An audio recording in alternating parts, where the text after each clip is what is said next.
xidhiidhka ciyaaraha Jasta Somaliland oo kamid ah xidhiidhka wasaaradda dhalinyarada iyo ciyaaraha Jamhuuriyadda Somaliland ayaa sanadkan qayb ka ahaa ciyaaraha gobolada Somaliland iyadoo ay tahay sanadkii ugu horeeyay ee la qabto tartan noocan ah iyadoo ay ka qayb galayeen 14 gobol oo kamid ah gobolada Somaliland kuwaasi oo ku tartamayay koobka ciyaaraha Jasta ee gobolada dalka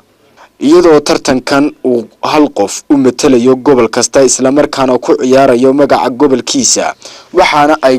goboladaasi ay iskugu aadanayeen gruubyo kuwaasi oo kala ahaa group A oo ay ku wada jireen Gabiley, Daadmareer, Sool iyo Saaxil, group B Hargeysa, Baran, Awdal, group C Hawd, Saraar, Buuhoodle, Togdheer, group D Xaysimo, Sanaag, Salal waxaana isreebreebkaasi iskugu soo baxay 8 gobol oo ka mid ahaayeen Gabiley, Daadmareer, Hargeysa, Baran, Hawd, Togdheer, Xaysimo iyo Sanaag.